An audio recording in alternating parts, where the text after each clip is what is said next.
네, 안녕하십니까, 여러분. 자, 오늘 이 시간부터는 헌법과 관련된 이제 판례를 보도록 하겠습니다. 우리가 이제 판례라고 하면은 이제 판결의 예를 판례라고 하는데, 사실은 이제 우리 헌법재판소는 일반적인 그 법원에서 하는 판결하고 다르게 결정이라는 표현을 쓰고 있죠. 그래서 법원에서는 이제 판결이 그 판단 선언의 종결점이고, 중간중간에 뭐 증거 채택해 주세요 뭐 이럴 때 결론 내려주는 것을 결정이라고 하는데, 우리 헌법재판소는 특이하게 결정이라는 표현을 쓰고 있지만 뭐 전체적으로 이제 판례 이런 표현을 씁니다. 그래서 여러분들은 정확하게 인용을 하실 때는 헌법재판소 결정내 이렇게 얘기를 하시고, 이거 수업은 헌법재판소 결정내 수업이 내리지 마시고 꼭 이제 우리 헌법 판례를 헌법재판소 결정뿐만 아니라 대법원 판례도 같이 다루니까 이제 총칭해서 판례 이렇게 쓰기도 합니다.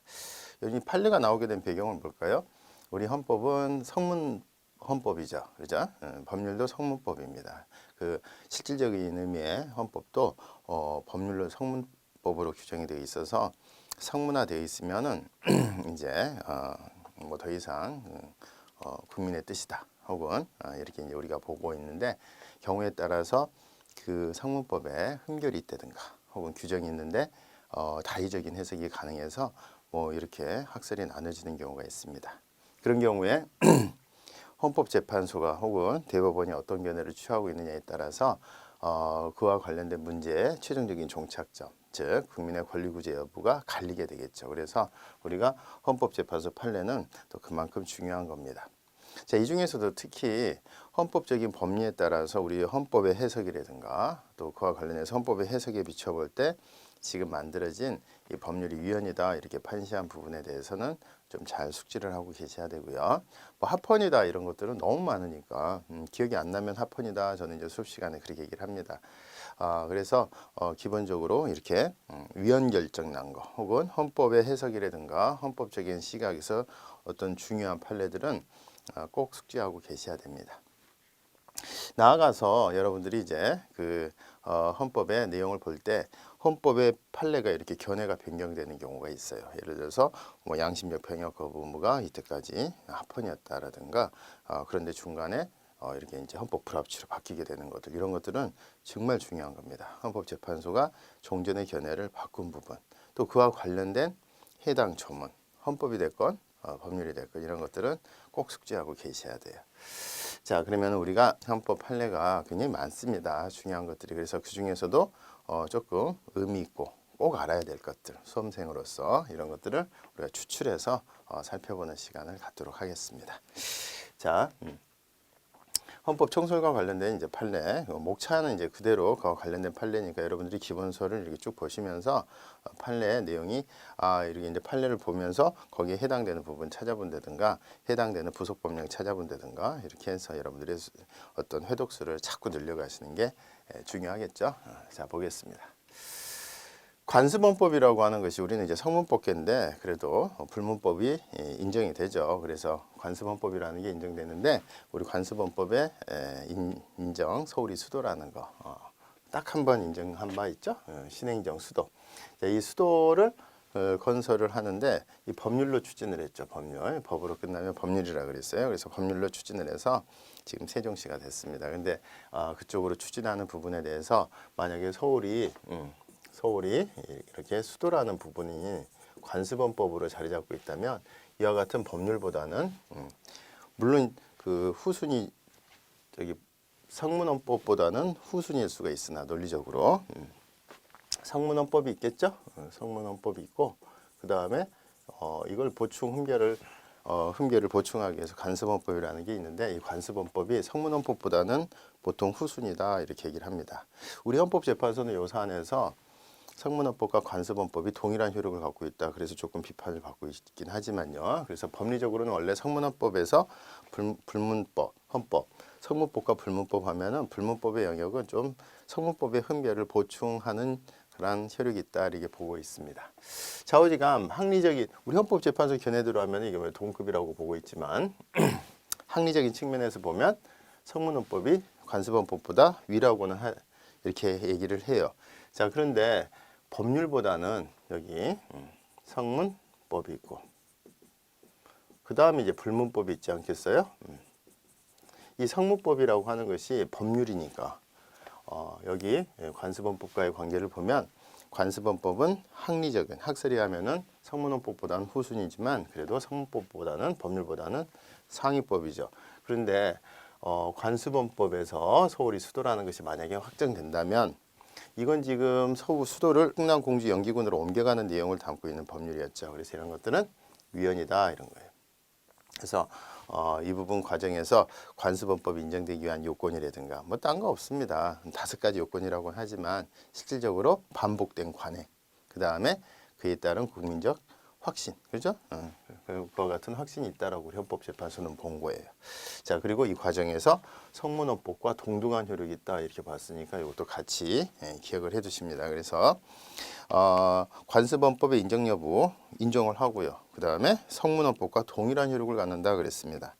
관습헌법의 인정의 헌법적인 근거는 국민주권주의라 그랬어요. 국민주권주의. 그래서 국민의 결단이라면 성문헌법 형태건 불문헌법 형태로 같이 나타날 수 있다 이렇게 본 겁니다. 관습헌법의 대상은요, 우리가 여기서 나오는 관습법이 있을 수가 있겠죠. 이 관습법과 관습헌법의 차이는 여기의 차이는 아주 기본적인 사항이라 그랬어요. 정말 기본적인 사항, 그죠? 중요한 국가적 기본적인 사항. 우리가 사실 헌법에서도 정말 국가의 근간이 되는 사항 이런 것들을 헌법적 사항이라고 하잖아요. 그래서 가장 기본적인 헌법 사항이라 그랬는데, 그러니까 반복된 관행이 예를 들어서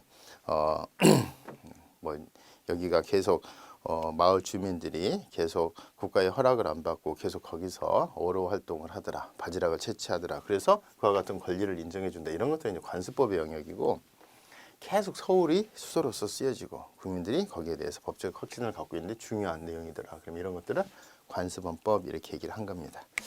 자, 그러면은 기본적 헌법 사항인지 아닌지는 어떻게 가리느냐? 그거는 개별적이고 구체적으로 결정돼야 되는데, 서울이 수도라는 부분은 관습헌법이다 이렇게 우리 헌법재판소가 본 거죠. 자, 그다음에 관습헌법의 일반적인 성립 요건은 뭐 5가지를 들고 있습니다만은 반복된 관행과 법적 확신이에요. 그리고 이 법적 확신의 대상이 방금 말씀드린 것처럼 중요한 기본적 헌법 사항이라는 얘기죠. 그리고 이제 서울이 수도였다는 것이 이거 넘어갔네. 서울이 수도였다는 것이 예를 들어서 서울이 수도였다는 것이 중간에 한번 끊기거나 이러면 안 됩니다. 예를 들어서 뭐 부산으로 잠깐 피난 가는 거 이런 건 괜찮지만, 예를 들어서 한 100년은 서울이었다가 100년은 부산이었다가 이렇게 바뀌면 안 되는 거죠. 그래서 항상성, 그리고 명료성, 그리고 국민적 합의 이런 것들을 컨센서스로서 반복된 관행과 법적 확신이다 이렇게 생각하시면 되겠고요. 그 다음에 이 수도라고 하는 개념이 과연 뭐냐, 우리 헌법재판소가 얘기를 해주기를, 국민이 이렇게 뽑은 머슴들의 유형이 이러잖아요. 국회가 있고 행정부가 있고 이걸 견제하는 이제 사법부, 이렇게 병렬적인 구조로서의 사법부. 자, 이렇게 있어서 서로 견제 균형하는데, 국민이 여기를 직접 다 뽑죠. 그래서 민주적 정당성이 제일 센 게 국회고요. 그 다음에 여기는 다 뽑지는 않아요. 대신에 이 피라미드 조직의 상명하복 조직의 제일 탑을 뽑죠. 대통령을. 여기는 우리가 선거로 뽑지를 않아요. 여기 뽑힌 사람들끼리 서로 연합해서 대통령이 국회 동의를 얻어서 대법원장이나 대법관을 임명하는 구도지, 우리가 직접 뽑지를 않습니다. 여기서 우리 헌법재판소는 우리가 직접 뽑은 대통령이 소지하는 곳, 우리가 직접 뽑은 국회가 소지하는 곳, 자, 이것을 수도라고 보고 있어요. 그래서 수도는 대통령의 어떤 소재지와 국회 소재지를 말한다. 그 다음에 수도의 설정 이전은 기본적 헌법 사항이다. 그래서 관습헌법이다. 이와 같은 관습헌법은 법률로 이렇게 추진돼서는 안 되고, 관습헌법의 변경은 이건 이제 바로 위헌이죠. 여기하고 상충되니까.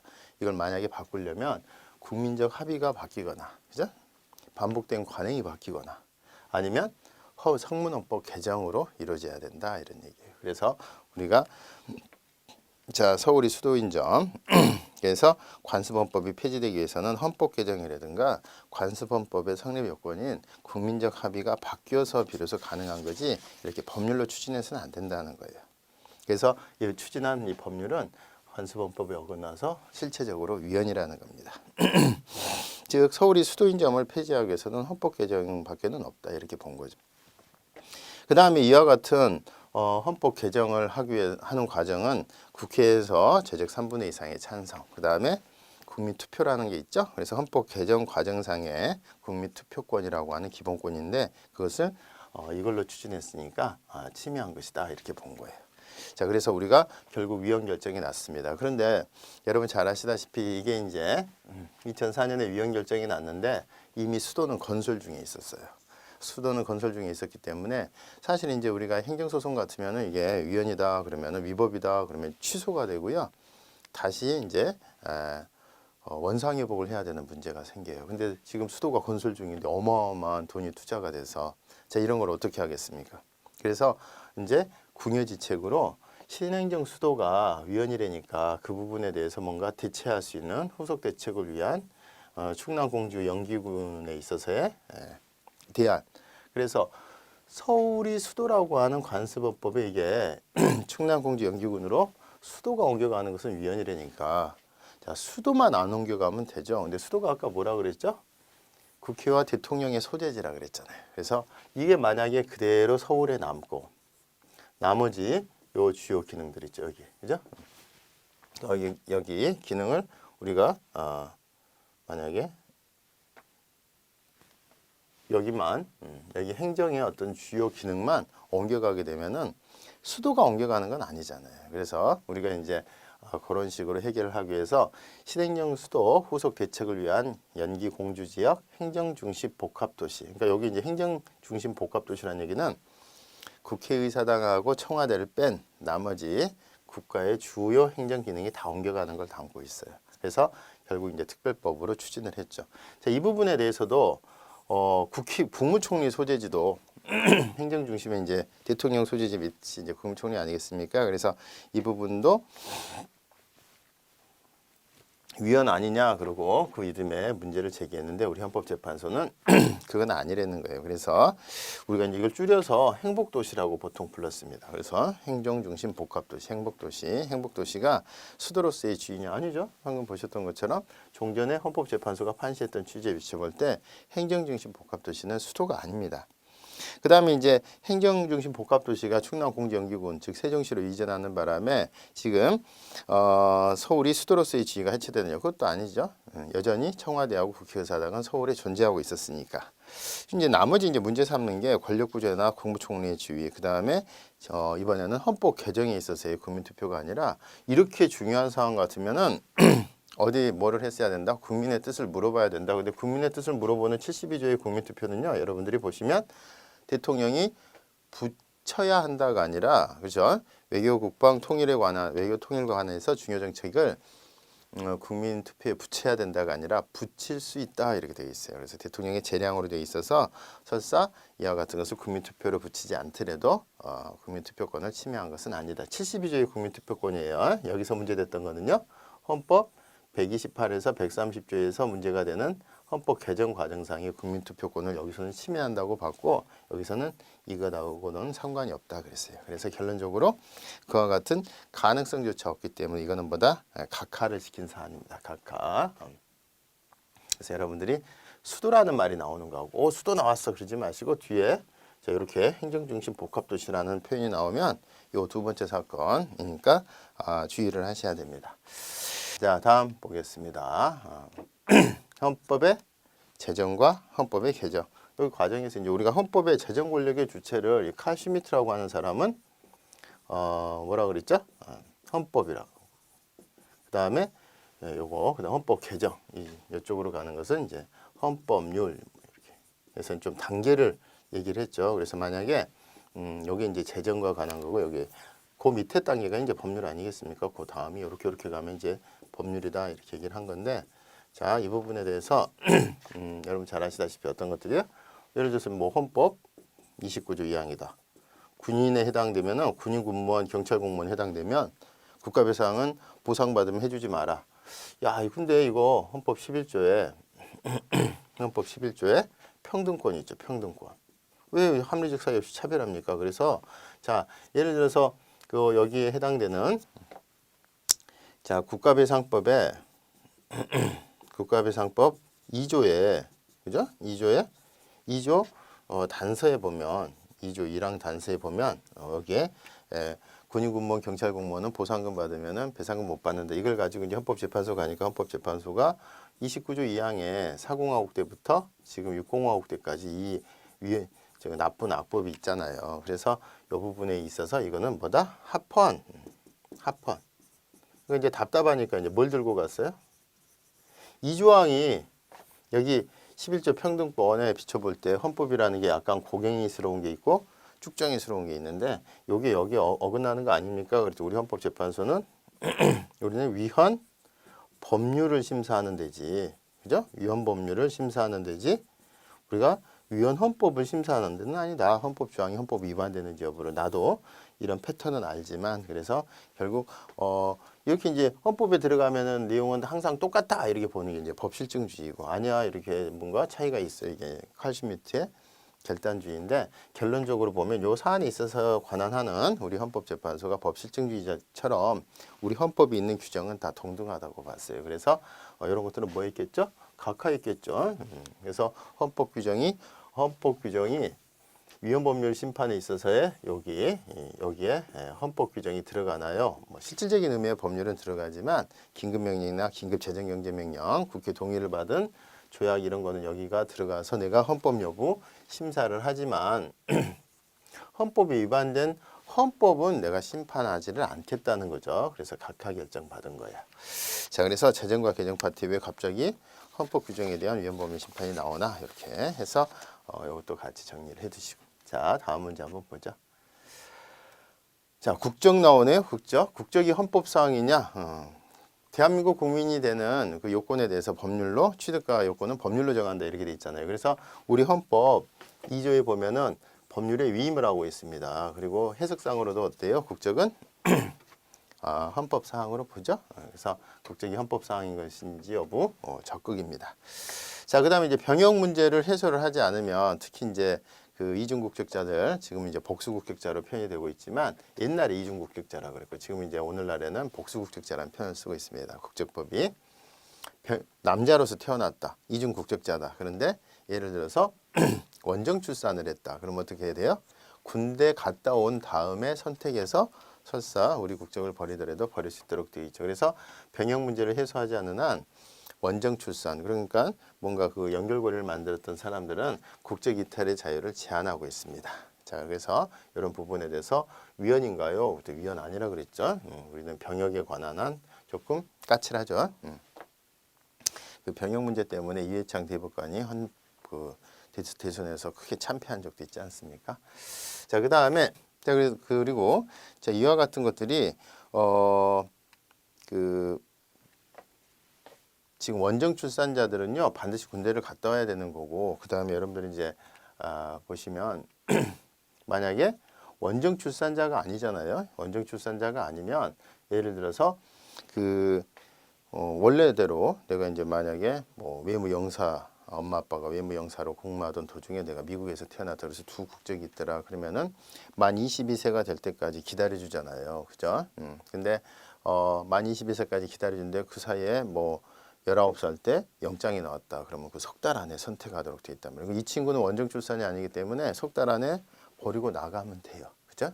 그 부분에 대해서 복수국적자에 대해서 여기서 이제 최근에 2015년인데 11월 복수국적자에 대해서 제1국민령에 편입이 되면 만 22세가 되기 전이라 하더라도 석 달 이내에 선택을 해서 나가도록 하고 있고요.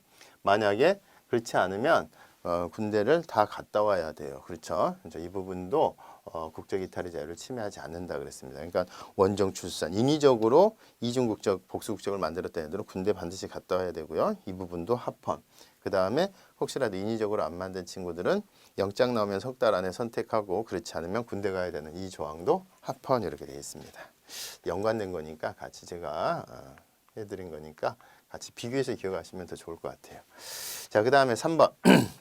외국인이 특정한 국가의 국적을 선택할 권리가 자연권으로서 또는 우리 헌법상 인정되느냐. 그래서 외국인이 나는 예멘 출신인데 난 대한민국 국민이 되고 싶다. 그러면은 반드시 이게 선택할 권리면은 그렇게 해줘야 되겠죠. 의무자가. 그래서 그런 권리는 없다는 거죠. 그게 무슨 자연권으로서 우리 현행법에 없다 하더라도 자연권으로서 혹은 우리 헌법의 해석상 인정되는 것은 아니다 이런 거예요. 당연하겠죠. 그다음 이제 4번 보시면은 신국적법, 국적법이 이제 바뀌었는데 부칙 7조 1항이 위헌이냐 아니냐가 문제된 거예요. 그래서 이 부분에 대해서 우리가 이거는 뭐냐면은 신국적법이 여러분 잘 아시다시피 옛날에는 부가 대한민국 국민일 때만 한국 국적이었어요. 그러다가 지금 부나 또는 모 둘 중에 하나만 돼도 부모 양계혈통주의라 그러죠. 옛날은 부계혈통주의에서 이렇게 신법으로서 이렇게 바뀌게 됩니다. 그러면 신법에 의해서 시행이 되면 이 신법 시행일로부터 이제 효력이 있게 되는데 종전에 이 신법이 시행되면서 종전에 부계혈통에 의해서 엄마가 한국 사람인데 아빠가 외국인이어 가지고 외국인 취급을 받았던 애들에 대해서 10년 전까지 이 해당 신법이 소급하도록 규정을 두고 있었어요. 그럼 이런 소급은 허용이 될까요? 안 될까요?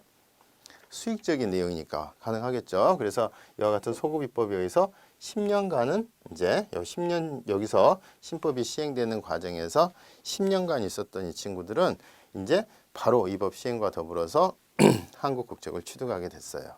한국 국적을 취득하게 됐고 그런데 여기서 10년을 넘어간 친구들이 있었어요. 그러니까 이 친구들이 도대체 아니 혜택을 주려면 좀 많이 주지. 이 10년이라고 하는 것에 의해서 당연히 혜택을 받는 A라는 군과 여기서 혜택을 못 받는 B라는 군 놓고 봤을 때 여기에 합리적 사유가 있느냐. 물론 이제 이 차별이라고 하는 게 합리적 사유가 있으면 가능하죠. 그런데 합리적 사유가 있느냐. 자, 그 부분을 문제 삼은 거예요. 그래서 부칙에서 10년간 소급시켜주는 그 혜택 조항이 합리적 사유 없는 차별로서 우리 10년 전에 10년 여기 신법 시행 여기 안에 10년에 있었던 애들은 당연히는 아니고요. 이제 신고를 해야 됐어요. 신고만 하면 대한민국 국적을 취득한다. 자, 우리는 왜 그런 혜택을 안 주느냐? 합리적 사유 없는 차별 아니냐? 그랬더니 그렇대요. 그래서 이거 고쳐라. 그래서 지금 몇 년으로 바뀌었냐면 20년으로 바뀌었어요. 그리고 아까 말씀드렸다시피 이 친구들은 이 법이 시행되면서 당연히 10년, 이제 20년으로 연장됐지만 이 판례에 의해서 당연히 그러는 게 아니라 이 친구들도 뭐를 해야 되냐면은 신고를 하도록 했어요. 신고. 그래서 이 신고를 하도록 한 부분이 괜찮냐? 이 신고를 하도록 하는 거 왜 신고? 여러분 아시죠? 자유. 그 다음에 조금 규제가 뭐예요? 신고. 그 다음에 규제가 허가죠. 그럼 신고하고 허가하고 차이는 뭐라 그랬어요? 이거는 원칙 허용 예외 금지. 여기는 원칙 금지 예외 허용. 그리고 이 중간에 있는 게 뭐라 그랬죠? 등록, 정당 같은 거. 그 다음에 신고할 필요도 없이 당연히 해줘야지 왜 이거 신고라고 하는 거냐. 그래서 이 신고에 대해서도 합헌이 났어요. 그게 바로 뒤따라 나오는 건데 한번 볼까요? 여기 있네요. 2015년 11월. 그래서 이제 법이 바뀌어서 98년 6월 13일에서 10년간만 이렇게 했다가 헌법 불합치 결정 받고 지금 20년으로 연장됐어요. 그래서 20년이 연장이 돼서 78년 6월 14일부터 98년 6월 13일 사이에 태어난 모계 출생자들 당연히 이제 부칙 7조에 의해서 대한민국 국적을 취득을 합니다. 근데 이와 같은 이제 특례 이제 혜택을 주면서 2004년 12월 31일까지 국적 취득 신고를 꼭 하도록 한 거죠. 그럼 신고를 안 하면은 이제 취득을 못 하도록. 그래서 이런 것들이 아니 신고 여부 상관없이 이런 기간 제한도 상관없이 당연히 줘야 되는 거 아니냐 그랬더니 이 정도는 평등 원칙에 위배되는 게 아니래요. 그래서 이런 것들은 어느 정도 빨리 여기 그와 같은 불확실성을 빨리 제거하기 위해서 기간 제한을 둬서 조속하게 해결하려고 하는 나름대로의 어떤 공익이 있다는 거죠. 그래서 괜찮다고 본 거예요. 그러니까 신고제 괜찮고 신고제에 대해서 뭐 여기 12월 30일까지 신고를 안 한 친구들은 또 이 주는 혜택도 못 받는 경우가 생길 수가 있어요? 없어요? 그거는 어쩔 수 없는 거다. 그래서 평등원칙이 위배되지 않는다고 봤습니다. 자, 그러면은 다시 앞으로 한번 보죠. 그래서 신국적법 부칙 7조 1항이 위헌이냐?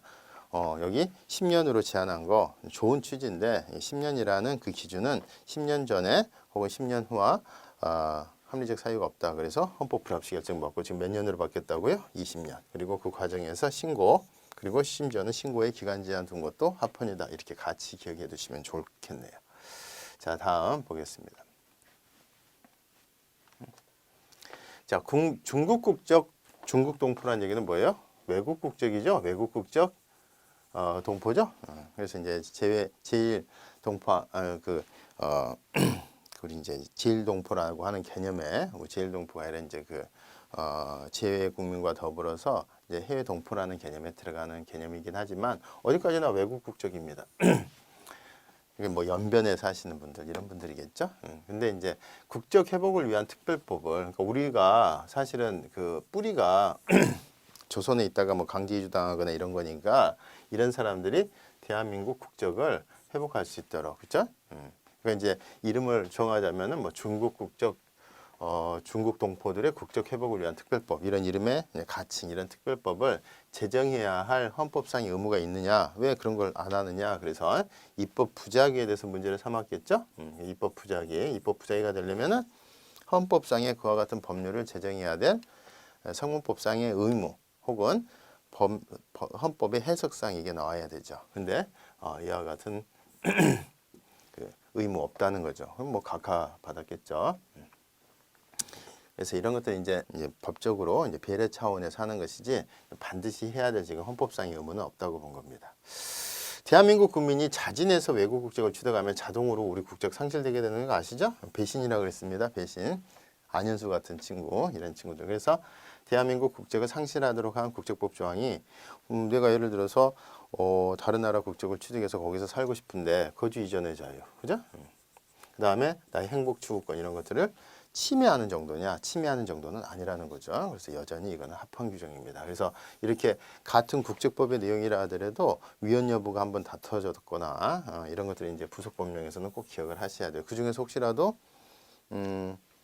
위헌됐다. 위헌 여부가 다퉈져서 합헌으로 확인된 것도 기억을 하셔야 되지만 위헌으로 돼서 없어진 거는 꼭 기억을 하셔야 되겠죠. 자, 다음 보겠습니다. 그래서 여기 복수국적자에 대해서 일단 여기는 이제 그 원정 출산자 아니라 그랬어요. 석 달 안에 선택하도록 하는 거 이거 이제 합헌이고요. 그 다음에 국적법 부칙과 관련해서 일정 기간 안에 신고하도록 한 거 이것도 합헌 결정 받았습니다. 자, 다음 보겠습니다. 북한 주민, 북한은 이제 우리 영토 안에 있는 우리 국민이죠. 다만 이제 사실상의 이제 지배력이 못 미치는 거다 이렇게 보고 있는데. 재외국민은 우리 국민인데 밖에 나가 있는 거고요. 재외동포법의 적용 대상에 정부 수립 이전 이주동포를 제외한 것. 그래서 이 재외동포법이라고 하는 것에서 지금 재외동포는 아까 말씀드린 것처럼 재외국민하고요. 그다음 아까 그 중국 국적 동포처럼 외국 국적 동포 이걸 둘을 포함을 시키죠. 그래서 우리나라에 들어오고 나가고 심지어는 외국 국적 동포라 하더라도 들어오고 나가고 경제활동 심지어는 뭐 건강보험상의 혜택도 주죠. 다른 생 외국인보다는. 자, 그래서 이제 여기에 정부 수립 이전의 이주 동포가 여기서 빠져 있었어요. 그러니까 재외동포법의 적용 대상 아무래도 재외동포법은 이제 복지적인 영역이니까 재원이 많이 들어가겠죠. 그래서 그 부분에 대해서 정부 수립 이전에 재외동포는 뺀다 그랬는데 이 정부 수립 이전에 재외동포, 그러니까 정부 수립 이전하고 이전의 동포하고 이후에 이제 이주한 동포하고 이게 이렇게 정부 수립 이전 이후로 나눌 이 재외동포법의 어떤 취지에 비춰볼 때 우리 혈통을 같이 하는 지금 외국인이긴 하지만 설사 뭐 재외국민은 빼고 그래서 당연히 뭐 순수 파키스탄인하고 우리 연변족하고 뭔가 배려를 하자는 취지인데 그게 뭐 정부 수립 이전이냐 이후냐로 나눌 구체적인 실익이 별로 없더라는 거죠. 그래서 얘네들과 이전과 이후에 재외동포 합리적 사유는 차별이 아니다. 그래서 헌법 불합치 결정 받았습니다. 그래서 이제는 다 대상이 되고 있죠. 자, 그다음 2번 재외국민. 재외국민은 우리 국민이죠. 바깥에 지금 있는 우리 재외국민. 그래서 선거권, 투표권, 선거권의 그 각 종류, 대통령 선거, 국회의원 선거, 지방선거 할 거 없이 싹 다 위헌 결정 받았죠. 그래서 이제 재외국민에 대한 선거권 등의 제한은 안 된다는 거예요. 우리나라 국민이기만 하면 그 몸이 어디가 있든 간에 선거나 투표나 할 수 있게 해줘야 된다, 안 해줘야 된다? 그렇죠. 그래서 이런 부분에 대해서 다 고쳐라. 그래서 지금 싹 다 부재자 투표 대상으로 삼고 이렇게 바뀌었죠. 역시 마찬가지로 이 재외국민의 주민투표권, 선거권 이제 사람 뽑는 거고 이거는 이제 사안에 대해서 결정하는 거죠. 근데 사안에 대한 것이 지역적인 현안이다. 그러면 주민투표권. 국가 전체적인 현안이다. 그럼 국민투표권 이렇게 얘기를 하죠. 그래서 싹 다 헌법 불합치 결정 받았다. 주민등록이나 국내 거소 신고가 되어 있지 않은 재외국민. 재외국민인데 지금 실제 재외국민은 밖에서 살아요. 그리고 굉장히 지금 영주를 목적으로 오래 사는 사람들이란 말이에요. 그러면은 이 사람들이 주민등록은 사실 그 공법상의 주소는 외국이겠죠, 여기. 근데 그 외국인데 그 사람들이 우리나라에서는 이제 뭐 30일 이상 살고 있지는 않으니까 잠깐 들어오더라도 주민등록이 대상이 안 된다 이래 놓고요. 주민등록이 대상이 안 된다고 해놓고 주민등록이 안 된 사람은 선거권, 투표권이 없다. 옛날에 그런 식으로 법이 돼 있었다란 말이에요. 그래서 이 재외국민들은 구조적으로 선거권이나 투표권에서 배제된 거 이거 싹 다 헌법 불합치 결정받았습니다. 그래서 싹 다 아이고 거꾸로 갔네요. 죄송합니다. 싹 다 헌법 불합치 결정받았어요. 그래서 주민등록이나 이제 주민등록이 이제 안 된다니까 주민등록은 이제 오랫동안 정지후사가 있는 건데 잠깐이라도 하려면 국내 거소 신고하면은 돼 뭐 이런 거죠. 그래서 주민등록 혹은 이제 거기에 대한 보완이라고 또 국내 거소 신고라는 걸 뒀는데 좌우지간 재외국민은 우리 국민인 이상 제한을 해서는 안 된다는 거예요. 그래서 재외국민 관련된 투표권과 선거권의 제한은 싹 다 헌법 불합치 결정받았다 이렇게 기억을 해두시고요. 자, 그 다음 이제 5번은 최근 들어서, 그죠? 2018년 1월 25일 날, 대한민국 국적을 가지고 있는 영유아, 어린애들이죠.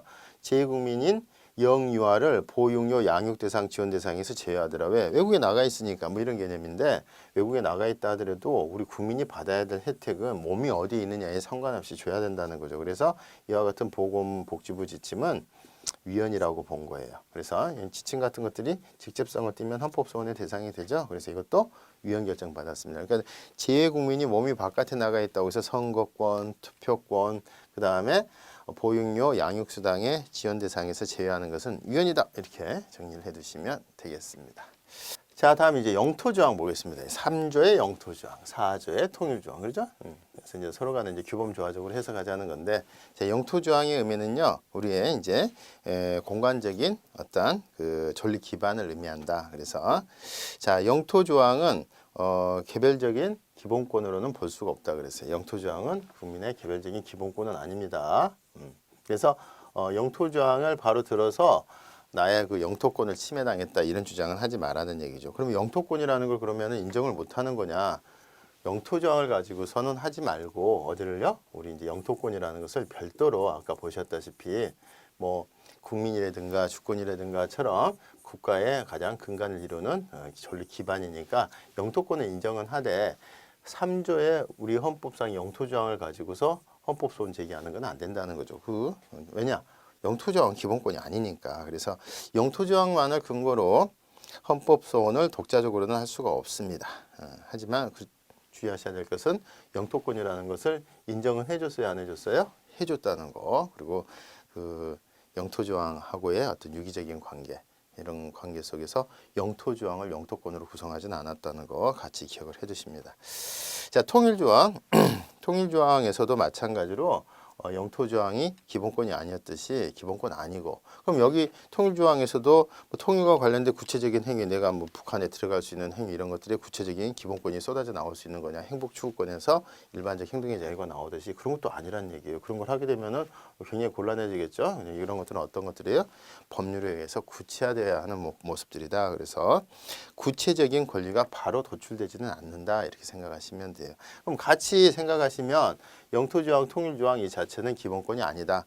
그 자체로부터 막 기본권이, 구체적 기본권이 생기는 것도 아니고, 다만 구체적 기본권이 혹시라도 인정된다면 그거는 법률에 의해서 현실화돼야 된다. 다만 법률에 의해서 현실화 안 되더라도 뭐는 인정을 해줬다?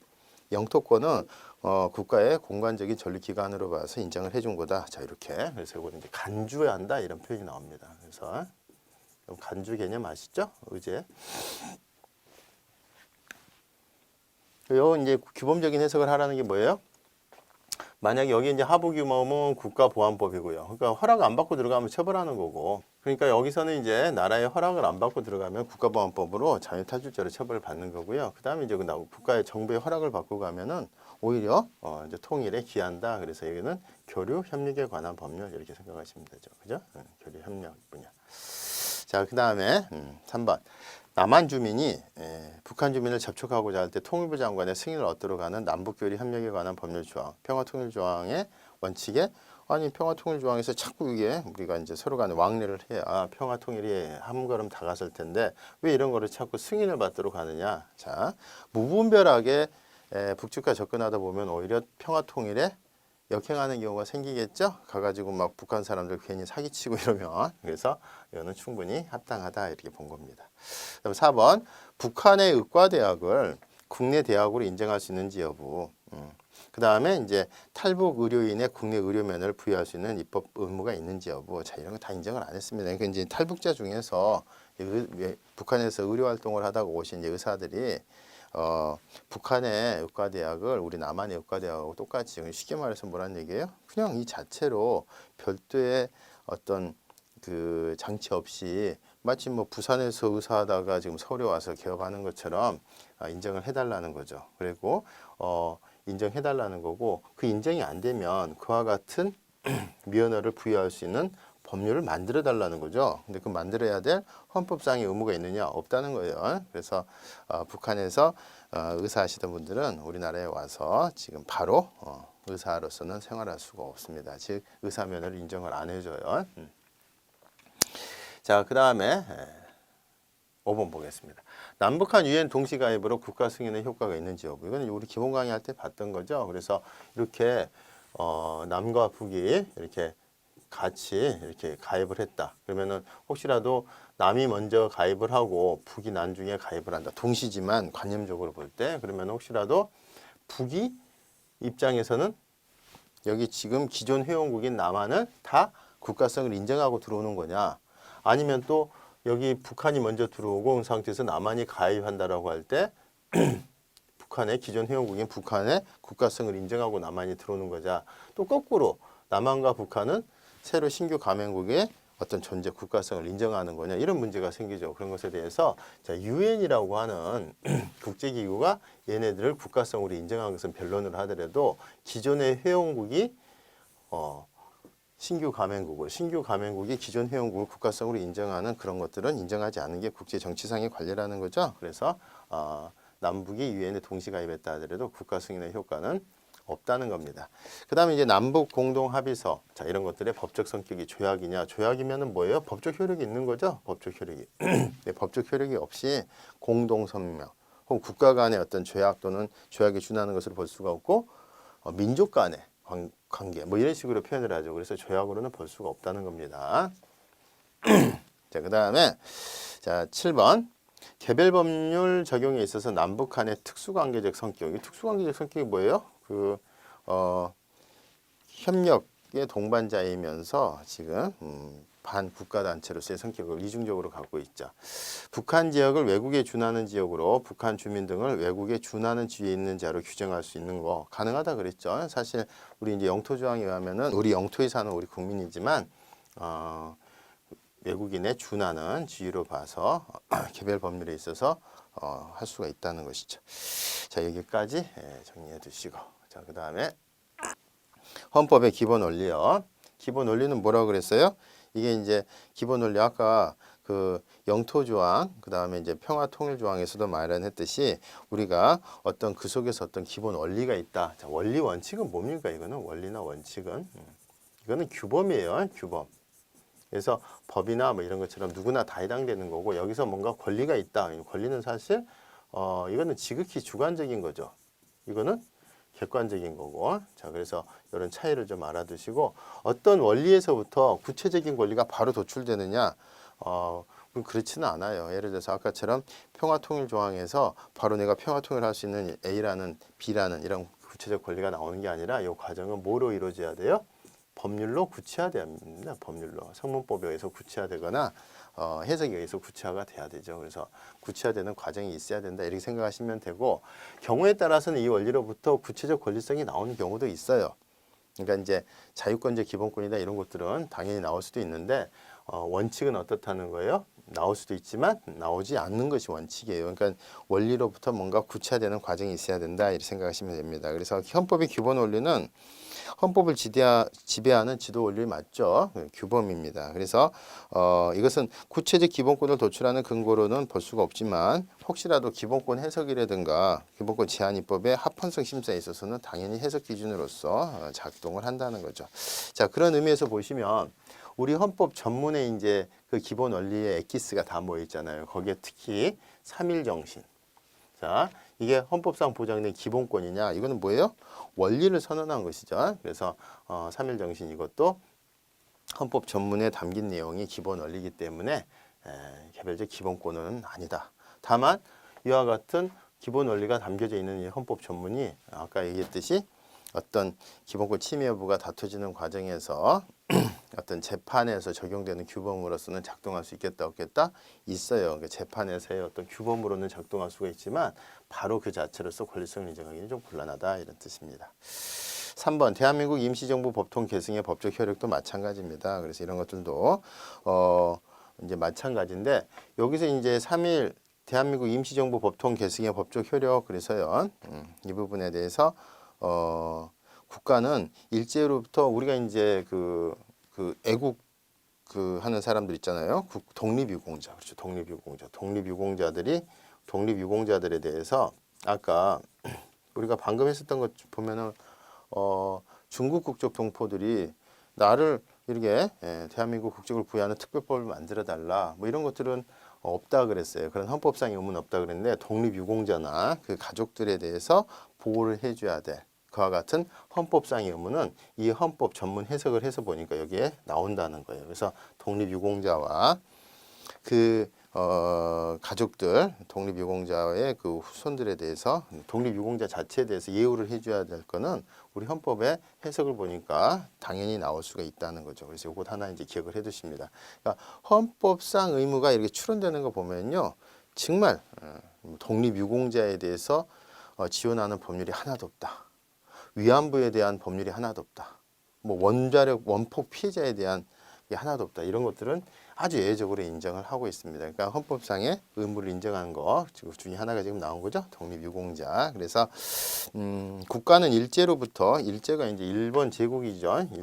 일본의 그 제국주의로부터 침략에 맞서서 조국의 자주 독립을 위해서 공헌한 독립유공자와 그 유족, 그죠? 그 유족에 대해서 독립유공자와 그 유족 여기에 대해서는 응분의 예우를 해야 될 헌법적 의무가 있는 거고 그와 같은 해석의 근거로 3.1운동으로 건립된 대한민국 임시정부의 법통 개선 그때 당시가 정말 3.1운동이 이게 저항 아닙니까? 그리고 우리 임시정부가 상해에 쫓겨나 가지고서 이제 거기서 우리 어떤 독립을 위해서 활동하던 분들이에요. 그래서 그런 분들에 대한 법통을 개정한다는 것 자체는 그분들이 어떤 보호해야 될 헌법상의 의무가 있다. 이렇게 기억을 하시면 되겠습니다. 자, 그 다음에 우리가 여기까지 해서 그 기본적인 원리에 관한 내용을 봤고요. 그 구체적인 이제 사회국가나 문화국가 원리에 대해서는 좀 쉬었다가 다시 살펴보도록 하겠습니다. 예, 수고하셨습니다.